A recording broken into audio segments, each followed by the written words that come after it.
it turns out that over-the-counter hearing aids are having a major impact on local hearing aid clinics. Hey guys, welcome back to the DrCliffAuD vlog. This is vlog number 240, and today I'm talking about this scary thing about over-the-counter hearing aids and how it's really having an impact on your local hearing aid clinics. But before I get into it, do me a huge favor, click the like button, really helps out the channel. And if you have not yet subscribed to the channel with notifications turned on, go ahead and do that as well. It is greatly appreciated. So, over the course of the past couple of weeks here, Apple has unveiled their new hearing aid feature inside of their Apple AirPods Pro 2 and their new iOS 18.0 update. And this has really sparked a lot of conversation in the hearing loss community and the audiology community about what's actually going on with over-the-counter hearing aids. Are people going to stop getting prescription hearing aids and go get over-the-counter hearing aids because now Apple's really getting into the mix? Or is it going to put audiologists out of business? Is it going to end up crashing and burning, and then people are going to treat their hearing loss more with audiologists with prescription hearing aids? Well, I actually have some insight into this that I want to share with you guys in today's video. So, over-the-counter hearing aids are not a new thing. I mean, devices that you could purchase online have really been around for a decade now at this point, probably even longer than a decade. But ever since the federal government got involved in creating this OTC hearing aid category, it's really picked up a lot of steam. And so over the course of 2023 and now 2024, we've had official over-the-counter hearing aids be available to individuals with perceived mild to moderate hearing loss. And we actually have some data that is starting to come in with over-the-counter hearing aids, both actual real-world data and anecdotal data inside of hearing aid clinics. And I have the opportunity to speak to literally hundreds of clinic owners on a monthly basis, basically, to kind of get insight as to what's going on inside of their clinics. And I want to share that with you guys here today. So, over-the-counter hearing aids.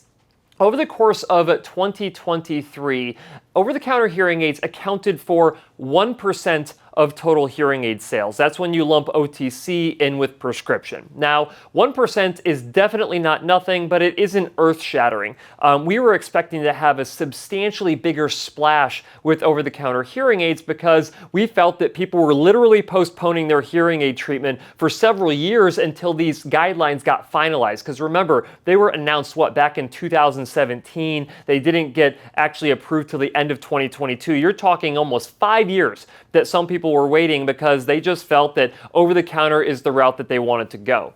So it didn't have a huge impact initially, but what a lot of hearing aid clinics have been noticing is that people are coming in asking about over-the-counter hearing aids, or they are getting over-the-counter hearing aids and then bringing those hearing aids into their local audiology clinic for support.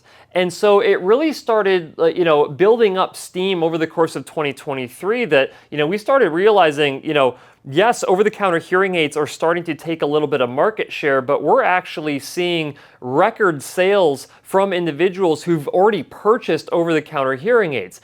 And why is that happening? Because this is ultimately having a massive impact on local clinics, including my own clinic in Phoenix, Arizona. So I want to share something with you guys, and I'll put this up as an overlay on the screen here for you. But there is actually a pyramid that shows what percentage of individuals based on their level of hearing loss are actually treating their hearing loss and which ones are going untreated. So if I were to just walk you through this pyramid really quick, so the very bottom part of the pyramid here, this is individuals with normal hearing.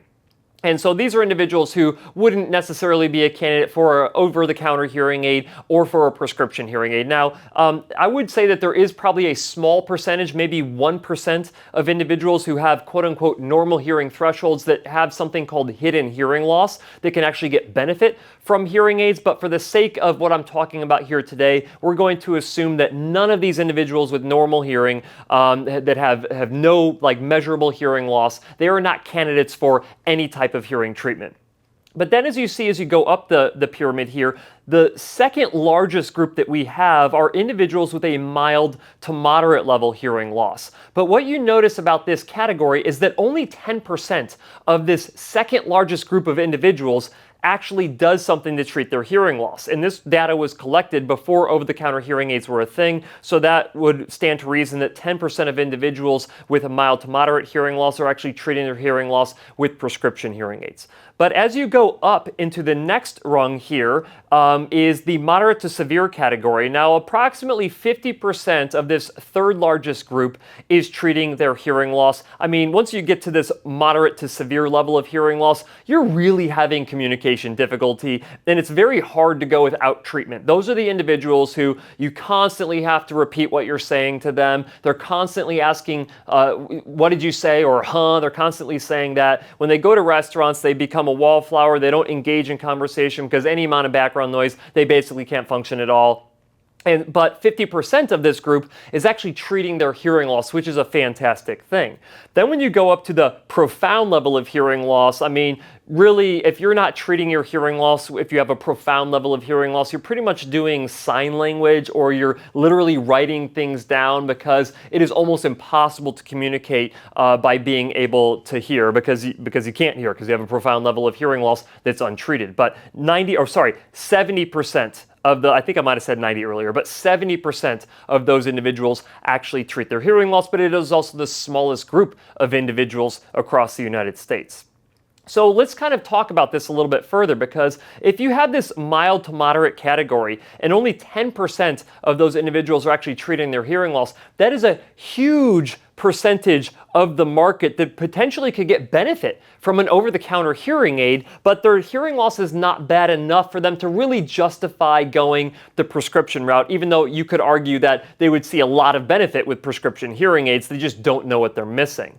But if this is the group that over-the-counter hearing aid companies like Apple are targeting, you have to remember that if they get 50% of that market or 90% of that market, that really doesn't have much of an impact on your local audiology clinic. The local audiology clinics in your area are focused on these individuals with moderate to severe or higher who are not candidates for over-the-counter hearing aids. So it's not really going to have a massive impact on your local businesses, your local audiology clinics or hearing instrument clinics in your area.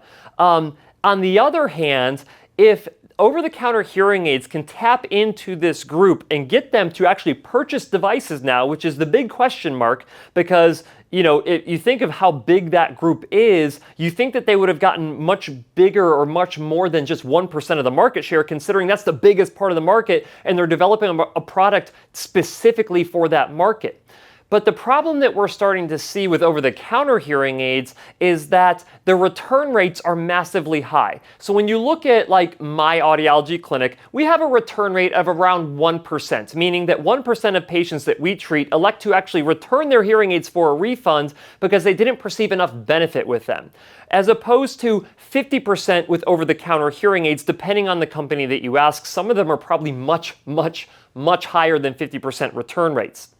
And so you have to ask yourself, well, what's the reason for the return rate? Well, either the product wasn't capable of doing what people wanted it to do, or they felt that they wanted even more benefit than what the over-the-counter hearing aid was promising, so they ended up going the prescription route, or they just gave up on treatment altogether because they felt that if over-the-counter hearing aids couldn't do it, I'm just not going to do any treatment.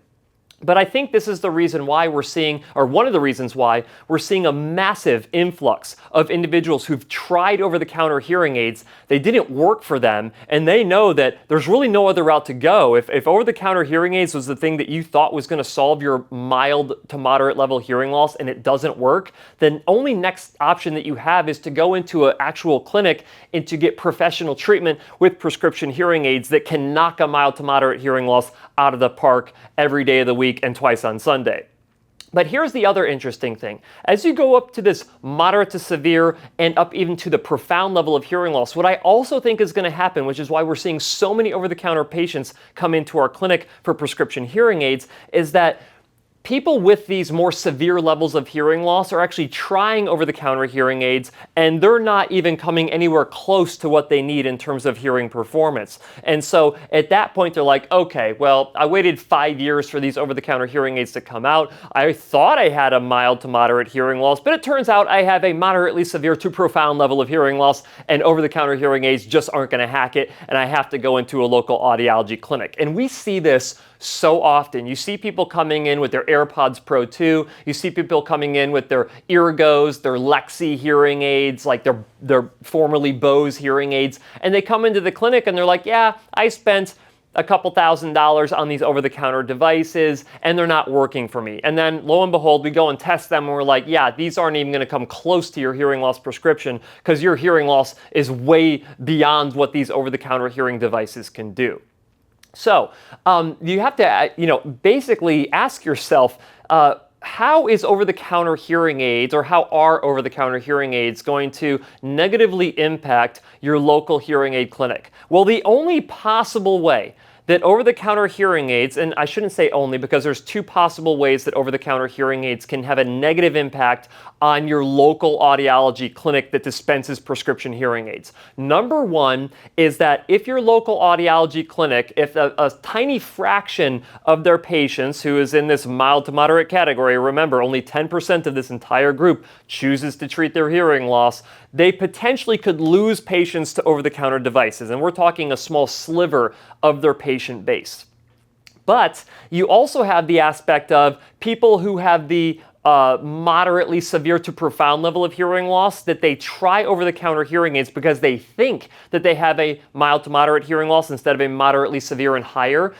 And they try it and it doesn't work. And then they're like, see, I told you hearing aids don't work for me, so now I'm going to go without treatment at all. That would have a negative impact because instead, if that person would have went into their local audiology clinic, got a proper hearing test, got treatment with a prescription hearing aid, the 99% chance that that person is going to do successfully or do well with their hearing aids enough to justify keeping those devices. Now, yes, they cost more money, but to get more benefit, typically speaking, in life, you have to spend more money to get it. If you can't afford prescription hearing aids, there's a zillion different ways that you can get prescription hearing aids, sometimes for no cost because of Medicaid programs, state-funded programs, vocational rehabilitation, non-for-profit companies that are out there that can get you prescription hearing aids if you need them, okay? So this is really the massive impact and the scary impact of over-the-counter hearing aids, which is over-the-counter hearing aids, they do serve a massive market, and if they can tap into that market, that's great because you're going to have more people who are going to be treating their hearing loss ultimately. But what it's not going to do is have a negative impact on your local audiology clinic. In fact, what we're seeing, like I said earlier, is that it is actually having a net positive impact on local audiology clinics because people are trying OTC, they're having success with them, their hearing loss gets worse, and they're like, well, what's the next step? Well, I'm done with OTC, I need to move to prescription. So they become a patient sooner to the audiology clinic. And it's a win-win because you try OTC, if it doesn't work, you go get prescription hearing aids. You try over-the-counter hearing aids, they work for you, that means that you weren't really a good candidate for prescription hearing aids anyway, or at least you weren't at least to the point where you wanted to go in and pursue that and spend the type of money that it takes to get prescriptive level treatment. So